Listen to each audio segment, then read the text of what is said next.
So my job is to talk about the chemotherapy-induced thrombocytopenia and role of romiplastim in that.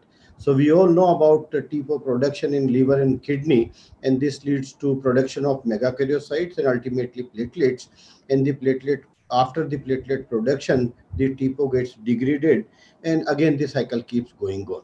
So we all know about the uses of romiplastim and TPO agonist. In ITP, it has been mainly used, but the topic today is chemotherapy-induced thrombocytopenia and role of romiplastim. We all understand that the thrombocytopenia is common hematological toxicity, and the low platelet can delay in delivery of subsequent chemotherapy cycles. And many times we compromise on doses also, so the doses delivery may be suboptimal, and ultimately it leads to compromised outcome. The currently available things to us with thrombocytopenia is, if it is very low, we support with platelet transfusion, we delay or we do dose reduction for further chemotherapy cycle. And prevention and management of chemotherapy induced thrombocytopenia remains an unmet clinical need today also. The question comes, why some patients experience more pronounced and persistent thrombocytopenia while many patients do not.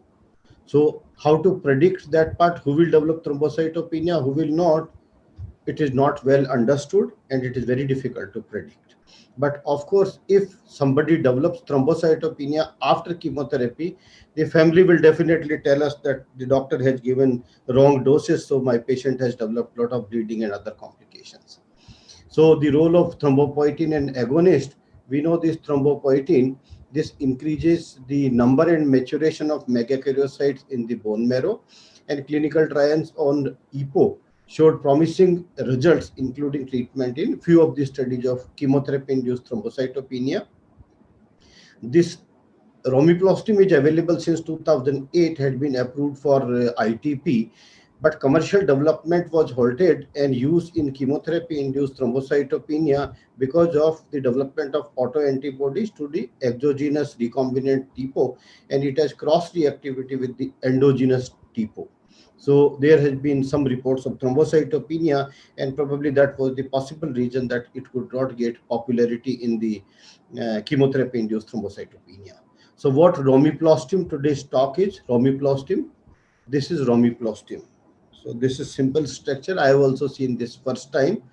For all practical purposes, this is romiplastim available to us for uses. And we know about the activity. How does this act? The thrombopoietin, it gets activation of the MLP receptor here, and it gets internalized, and then it leads to activation of JAK2 state pathway, and it leads to MAC and MAC pathway also, and leads to more and more of thrombogenesis. Coming to the studies available for this supporting the romiplastim, there are 6 major studies. I'll cover few of them. The first study, which was published in Blood in 2016, it was from Dana-Farber Institute, and this was a retrospective study. 32 patients were included, and majority of them, around 60%, had GI cancers. The platelet count was less than 60,000, 68,000 mean baseline platelet count. And they say with romiplastim, few patients achieved more than 1 lakh count, and that was safe also. And they say that there was some benefit, but 4 patients developed venous thromboembolism, and they say that the rate of venous thromboembolism was 12.5%, and they concluded that this rate of venous thromboembolism, again, it matches with the availability of the literature, in GI cancers predominantly have more of uh, thrombosis. So romiplastim showed efficacy in improving the platelet count. Second article I am discussing was published in Support Care Cancer. It was again romiplastim. So it was a MSKCC review study of 20 cases. It was retrospective. Most patients had platelet count of less than 60,000, and 5 patients had received 2 or more lines of chemotherapy. What they did, they have done bone marrow of most of these patients, and they documented that the other 2 lines were normal in these patients, and many patients had GI, and that was a mixed cancers of different types. So this was the graph of 4 patients they have showed, and they have documented that the moment they started romiplostim, the platelet count started rising. Within 2 weeks, the platelet count has increased to more than 1 lakh. And here also the 4 patients graph they have shown, and 2 patients out of these 20 developed thrombosis.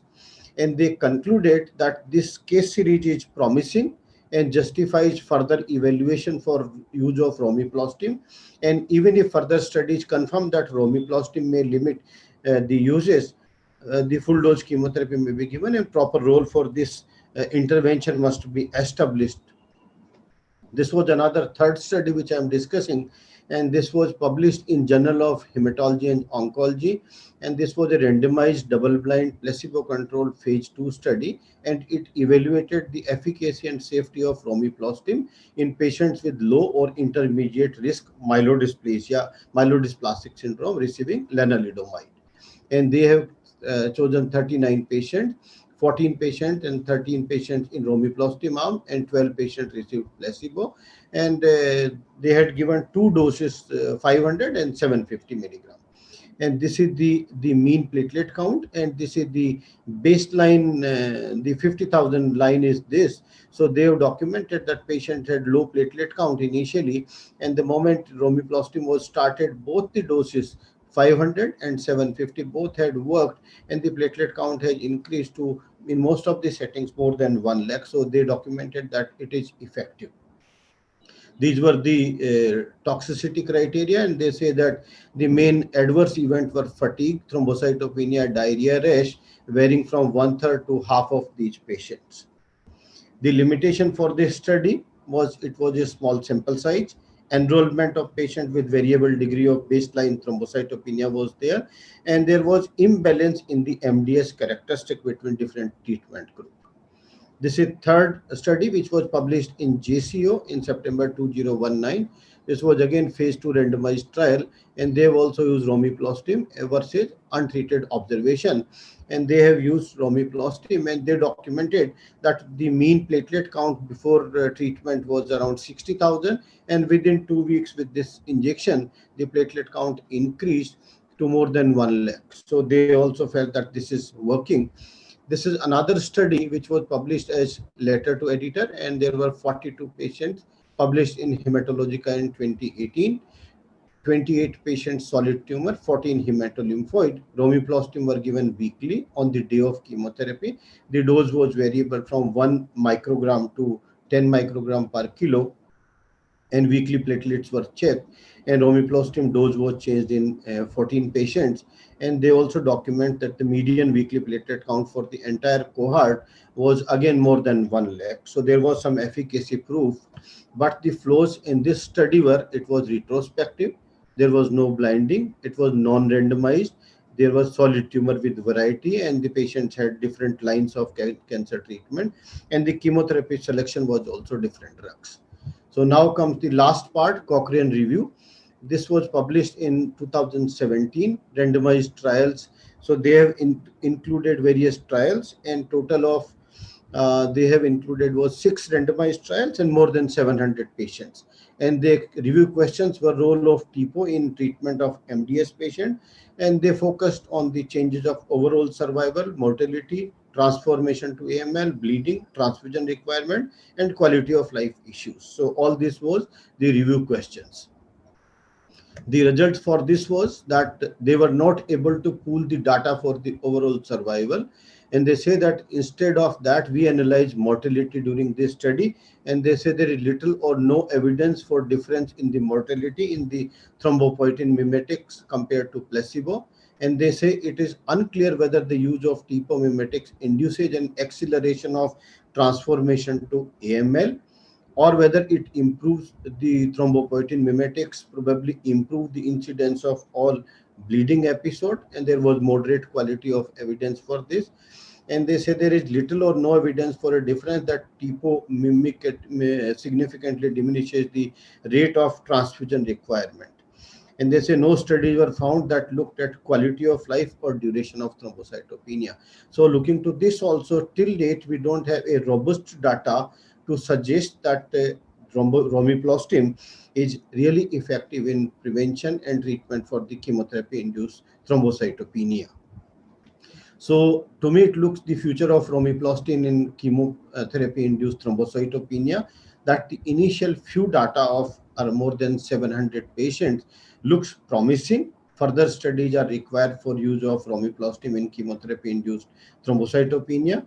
However, we really don't know how to use that, so optimal dosage is needed. We need to understand the timing strategies, how to use that, and safety again. Of course, in long term, we need to know the safety, and we need to develop some strategies to avoid the adverse reactions. So with this, I thank you all for giving me an opportunity to talk on this difficult issue. Thank you so much. Thank you. I think, thank you, Dr. Lalit Mohan, for finishing in time. Thank you, sir. And if there are any questions, I think we can take 2 or 3 questions.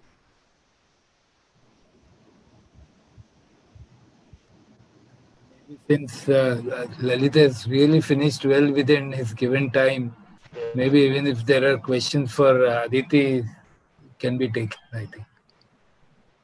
Dr. Lalit, I think the thrombocytopenia reflects more of a cellularity of the marrow. So when Yes, you give sir. a chemotherapy, Yes. probably that's a reflective of a production problem because of this chemo-induced marrow suppression, where there is a limited role for probably this thrombomimetic.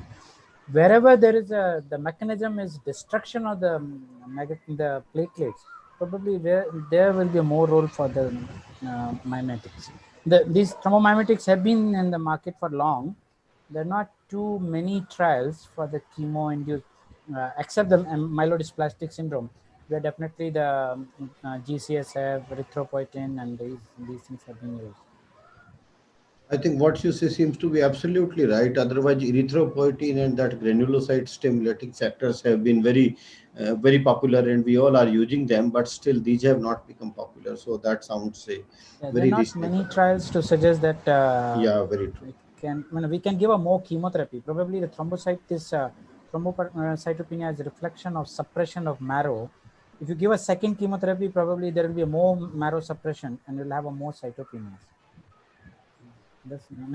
I'm open to the others. Yeah, Dr. Burani, many times we face the problem that when the platelet counts remains persistently low, less than 1 lakh, the other 2 lines are okay. We have done marrow also, and the marrow says that it is the megakaryocyte series is normal. Are we justified to continue chemotherapy with 60, 70,000 counts? No, when the cellularity is okay, then probably you can give these growth factors and can put. But definitely we should look for a cellularity rather than we just randomly give this thrombomimetic. I think we should definitely do a marrow to document the cellularity. That's what I'm trying to say. This romiplastim is useful in giving particularly day 8 gemcitabine. Gemcitabine is a drug which selectively causes more thrombocytopenia and not neutropenia. And sometimes day 8 gemcitabine is delayed because of thrombocytopenia. So I think that people are using this particularly with gemcitabine. Hello. Sir, is there any role of eltromopag versus, is there any data to tell whether which is better, eltromopag or romiplastin, or both can be used, or we don't have any data regarding that? Hello. Dr. Lalit? No, sir, I don't have any clue to answer her question of comparison of eltromopag and the romiplastin. I don't think there is any data. If any of you have, wouldn't have done the trial. Both are considered to be similar, so they are used interchangeably. There's no any condition where you can say one is better than that. That's what my knowledge is. No, sir, very true, sir. Even I could not see any trial which has compared both of them. They have compared with placebo, but not head-to-head comparison of both each.